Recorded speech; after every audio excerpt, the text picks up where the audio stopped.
and southerners that came to see them married. She watched as they all stood upon the sight of her. Her green eyes immediately looked for Stefan, who was standing right next to Joffrey in the first row. He was dressed nicely and his long hair was free. His eyes instantly met hers and he quickly gave her a smile and she returned a ginger one of her own. Seeing him had made her speeding heart calm, especially seeing him mouth "You look wonderful." That had made her truly happy. Stefan could cheer her up just by her looking at him. Cassandra kept to her father's pace before catching the sight of Lord and Lady Stark, who smiled upon the sight of her. It made her wonder if she would ever have time to really get to know them. Lord Stark would be the Hand, and so she doubted that. She didn't really make the time to really speak with him either since he intimidated her. Lady Stark, she had a very solemn look sometimes, but her face was much friendlier today. She might be easier to speak with, especially since she would be part of her family now. Looking forward again, she had looked up at Robb and felt her heart quicken in pace. The sight of him left her speechless, mainly because his eyes seemed like the brightest things upon the setting. Also because he was smiling. It didn't seem forced either, it was strange, just how beautiful he was. There were snowflakes in his dark, auburn hair and some flakes falling down from his shoulders. Grey Wind was at his feet, Rya right beside hers. They made themselves part of the wedding too, Cassandra childishly thought. Perhaps they saw it as their day just as much as it was their master's. Silver stayed by Stefan, she noticed, and made no move towards Rya like he usually did. It seemed the animals were much more understanding of the situation than Cassandra ever thought they would be. Once they were finally at the heart tree, Robb looked to her father. Who comes? Who comes before the gods? Cassandra of House Baratheon comes here to be wed. Her father said the words, smiling as he did.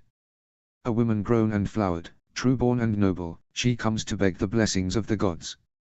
Who comes to claim her? Me. Robb looked sure, eyes focused. Robb of House Stark, heir to Winterfell. I claim her. Who gives her? Robert of House Baratheon, King of the Andals, the Rhoynar and the First Men, Lord of the Seven Kingdoms, and Protector of the Realm. Father of Cassandra Baratheon. Cassandra watched as her father turned to her, his eyes shimmering with what she thought to be pride. Princess Cassandra, will you take this man? I take this man. She replied breathlessly.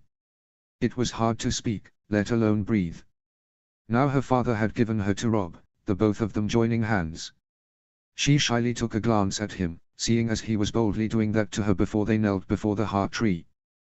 Bowing their heads, bearing their submission to the old gods, they had spent a few moments in silent prayer. Cassandra prayed that her brother would be happy, that her family would be safe as they returned to the south, and that Stefan, when king, would live for a long reign. She prayed that House Stark would live long and healthy as well. She even prayed that the Seven Kingdoms only knew prosperity.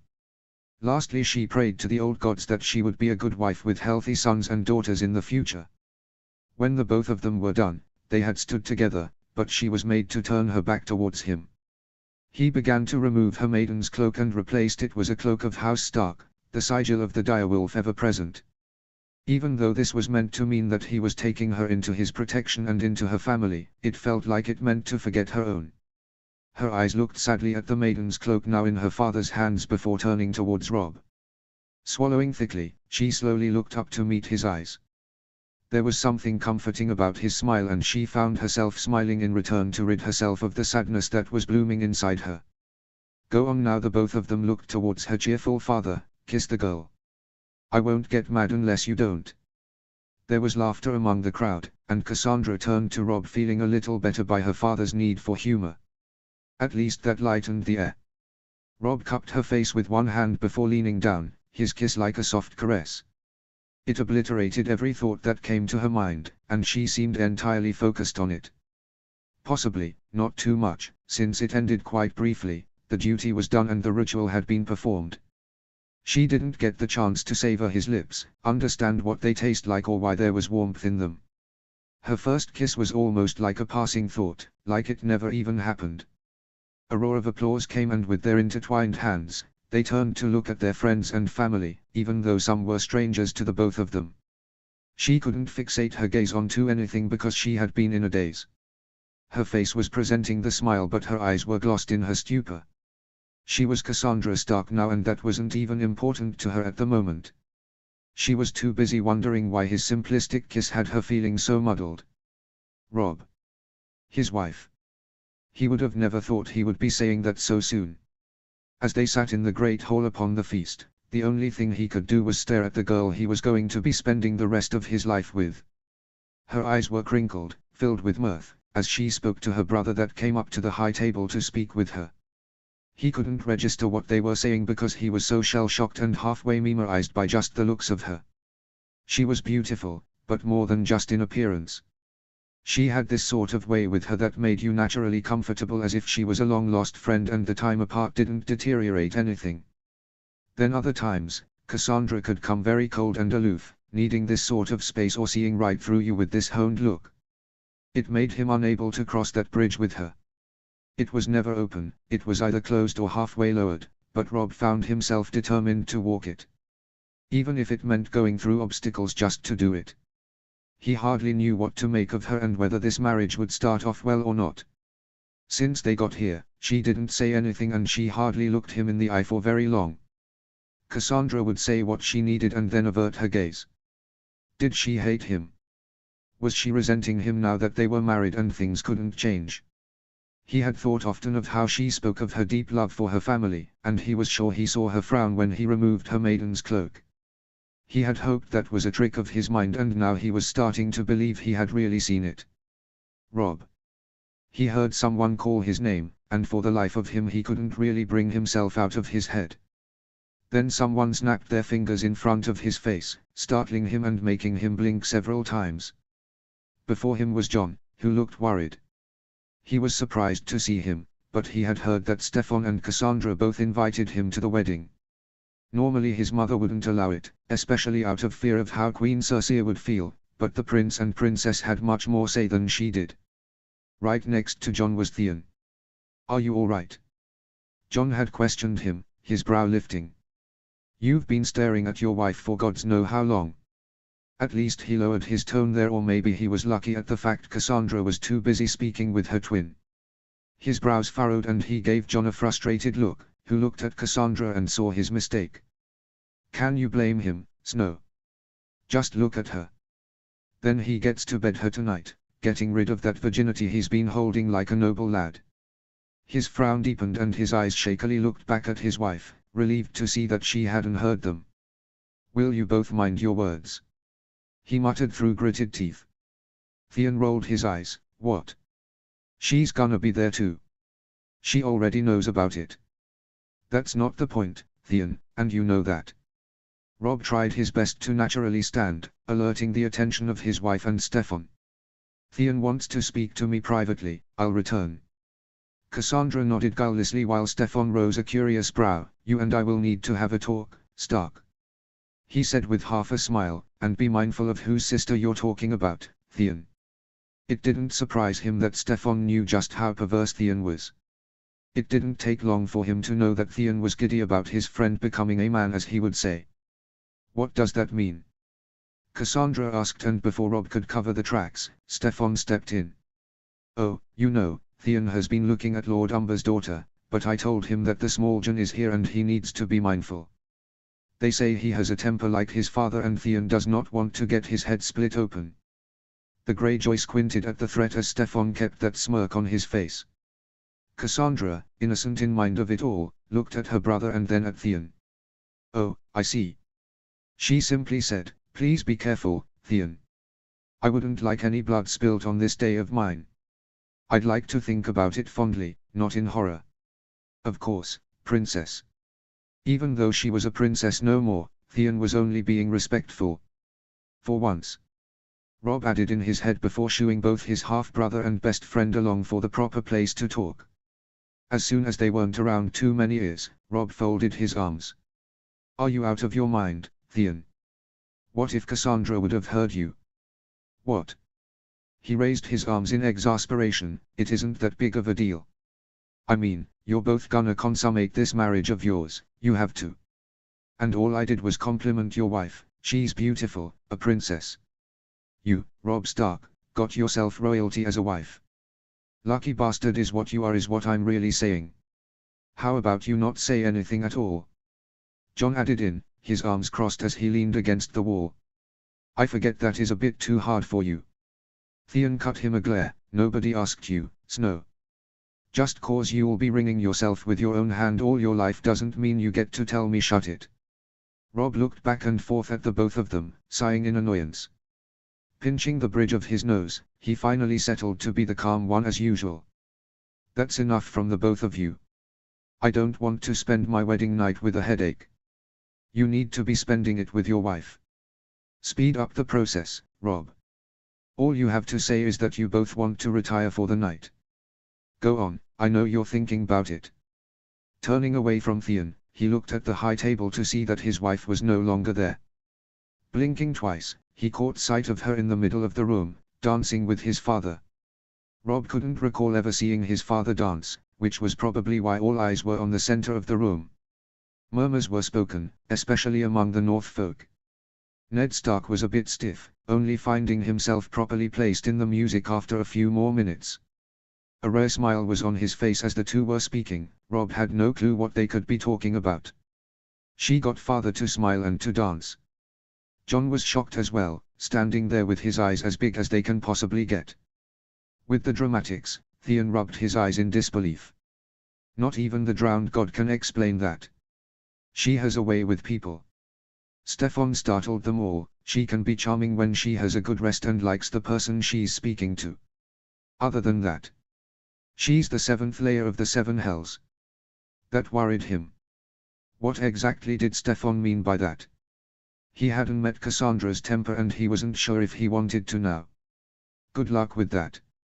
Theon snickered, nudging his side. Both him and Jon looked as if they gave him a silent prayer. Are you looking forward to the hunt tomorrow? It'll be the last one. It would be too awkward to speak about his sister, especially since within an hour or so he would have to complete their marriage. He didn't want to talk about her to him right now. Stefan answered, seemingly all right with the change in topic. I didn't go to the others, so I must go to this one. So you can be upstaged. The Greyjoy taunted with a grin, nothing can outrun my arrows. Amused, the prince nodded. Is that so? I'm not too sharp with an arrow, I'm more of a swordsman. So there's something not even a prince can do, huh? Robb looked at his friend questioningly, wondering why Theon was so competitive. That doesn't mean you'll win, Greyjoy. Combing back his hair, a look came across his eyes that Robb couldn't well understand. How about this? Standing straight, he held out his hand. The best man is the one who takes down the biggest boar. You're on. They quickly shook on that, and whoever loses has to eat the boar's hide. Jon and Robb both frowned in disgust at that. Nobody wanted to eat the animal's hide, only the greedy or the poor would. Stefan laughed, undoubtedly sure that he was going to win. And take the furs and wear it too. Robb had a feeling that Stefan was going to do his best to win, but nobody knew just how determined Theon could get more than he did. It's time for the bedding ceremony. Robb was caught completely off guard, his eyes wide as he looked around to see who had said it. Never mind who did, because the great hall was filled with jeers and cheers, some men clapping as they laughed about it. Robb had knew this time would come, but he thought he might have had the chance to prepare for it. Stefan, at his right, immediately looked to his sister, who looked around as the catcalling began. Robb searched for her as well and was surprised to see how unbothered she was about it. She didn't look the least bit scared, she didn't look happy either. She looked prepared, like she knew this was to happen. That this was expected. When her eyes found him, she gave him a nod and Stefan grabbed his shoulder rather roughly. Be gentle with my sister, Stark. I'll save our talk for tomorrow. And with that, the Crown Prince had walked away, leaving Robb feeling all sorts of disoriented. Theon pushed him forward, Jon quietly behind, as he was made to stand next to his wife. They were hurriedly pushed into the hall, women grabbing and touching him in such random and even intimate places, giggling as they did. The invasion was strange, but he knew it to be a custom. What he didn't like was that Cassandra was forced to endure it as well, by the hands of men.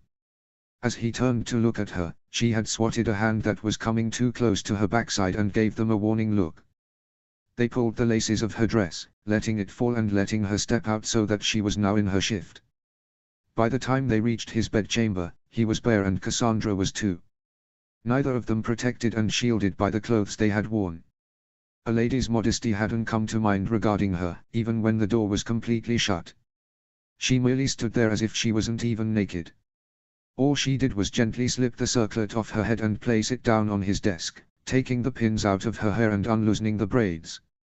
He never thought that Cassandra would be so at ease about it. Usually a woman was shy, covering herself, since this was the first time a man would see her, and yet she behaved as if she didn't care. Like they weren't going to have sex to make this marriage completely sealed.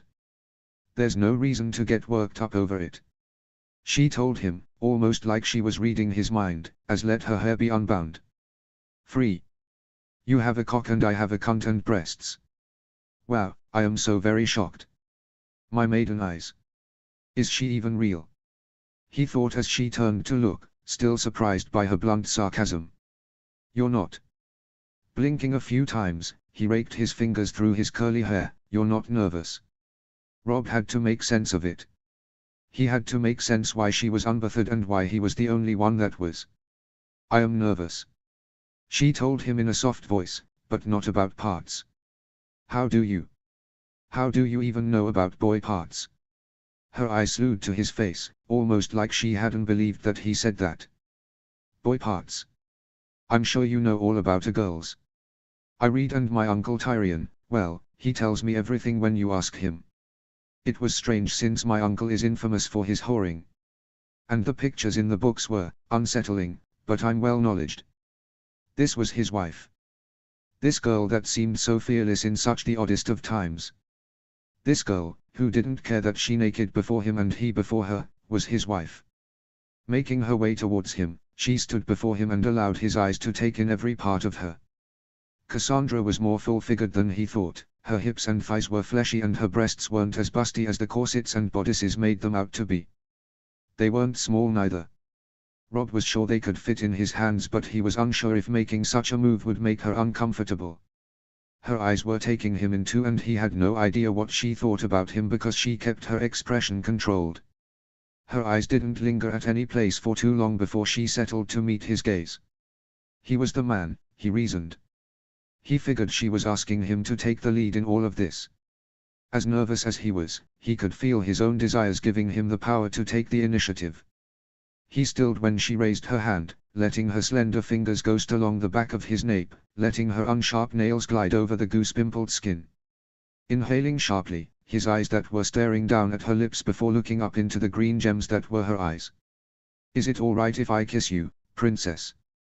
He had to ask in a rather humid whisper, almost pleadingly too.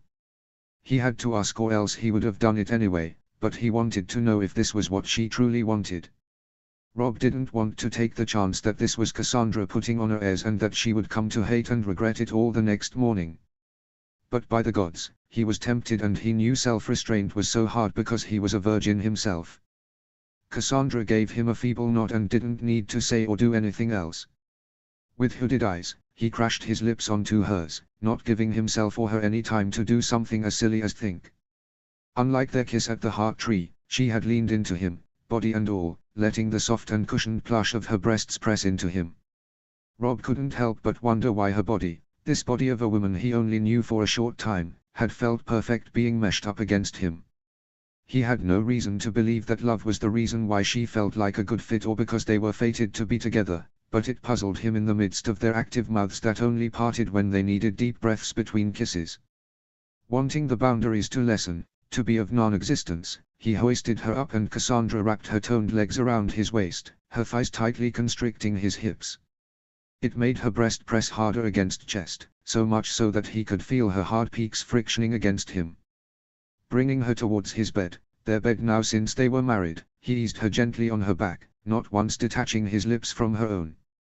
It was her that pried their lips apart, looking at him doe-eyed and not in nonchalance like she had minutes ago. He wondered if she was feeling afraid now and if he had been too hasty, ignoring how painful and frightening it might be to her. We can always wait, princess. We don't have to rush this. Shaking her head, she rested her soft hands on his shoulders. It's not that I am not ready. confused, his brows knitted together as he awaited for her to explain. "I was wondering if you have ever done this before." "No, never," he replied to her softly. "I've never been with anyone before." She seemed relieved by that, and Rob wasn't sure why exactly. Did the both of them being inexperienced mean that much to her? He couldn't comprehend it all anymore when he felt her lips kissing his quickening pulse. All thoughts were banished as he seemed to have melted, disregarding everything in this moment. All his mind could center around was her, letting his hand wander up her hips as gave sweet pecks at nearly every inch of neck, leaving no parts untouched. His member was growing, hardening, with each touch and kiss that took place, and began to brush up against her lower stomach to let itself be known. Cassandra hadn't been startled by it and was perhaps too shy to let her eyes curiously look down.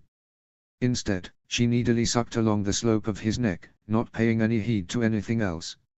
Sweeping his hand up against her inner thigh, he watched her eyes flutter and squeezed tightly close as he inserted a finger into her wet womanhood. With a stuttering breath, he felt her thighs quiver and clamp around his hand, not stopping him from letting the second digit slip through when he thought she was comfortable by the first invasion. Rob moved them in slow circles while his eyes wanted to memorize every expression she had let him be gifted with. Whether it was greed or his pride, he buffed his fingers inside her, wanting more reactions, wanting her to become louder than the soft and breathless sounds she gave him. She gave in to that, he demanded, each moan loud and shaky, his name being said in a quivering breath. Once he was sure she was ready for him, that she was pleasured enough that the pain that was to come next wasn't too intense, he situated himself and grabbed hold of his throbbing cock and slipped into her. Being mindful, he eased himself inch by inch so that she could riven herself to accommodate him. She had sucked in a fierce breath and then grit her teeth, half pained and what he assumed was half pleasured. His eyes watched every expression and found himself worried when she opened her eyes, revealing a rather teary gaze. "Cassandra, are you?" "I'm fine," she quickly told him, "just keep going." Nodding, Rob started to move inside her, thrusting his hips as that galvanizing energy within him kept billowing. His adrenaline was high and even though he wished it to slow, he couldn't. He wanted to run on all the fumes until exhaustion. How could he? The deeper he plunged between her legs, the tighter and slicker her inner walls would become. Cassandra was brimming with tears, but it wasn't out of pain. She looked confused, pleasured but confused nonetheless. It was like she couldn't really understand all that was felt the same, astounded that this was how it felt when two people came together. It wasn't love, he knew that, but for a second he thought he might have known it gazing at her. Is my heart supposed to be beating so fast? I don't know, but mine is too. He answered her with labored breaths. Do you want to slow down? No, she shook her head fiercely. Let's go faster. There was really nothing bashful about her, and he couldn't help but chuckle. If that's what the lady wants. Rob obliged her, wondering if taking the precaution to keep a steady pace was actually unnecessary. As soon as he began to drill in, using nearly all his strength, his mind had immediately become blank. All there was right now was him, Cassandra, this room, and the mindless pleasure that they were creating. With every thrust, burying himself to the hilt, she had clutched onto him tighter, bracing herself for each ramming. He wasn't even sure he was built to last this long, but he wanted her to reach her end with him. With one hand, Rob traveled down to fondle one of her breasts, squeezing and kneading it into his hand, making her voice sound like it had shattered. She finally matched his rhythm, stirring her hips, tangling her fingers in his hair. It was the perfect unison now, allowing him to pump faster, harder as she had wanted, until neither of them could see straight. Cassandra had soon reached her peak, her legs and insides clamped down so tight around his waist and his hardness. That was the last bit of stimulation he needed to spill his seed inside her, his body shuddering and then loosening limply, happy about his release. His mind was hazy, vision laced in white, as his ears were filled with the sounds of her passionate scream bouncing off the walls of his room. She still convulsed beneath him and clung onto him, her chest rising and falling frantically against his own when she began to come down from her high. Not wanting to crush her with his weight, Rob had pulled himself out of her and rolled to his side. His eyes closed briefly, still panting, and trying wrap his mind around of all that had happened.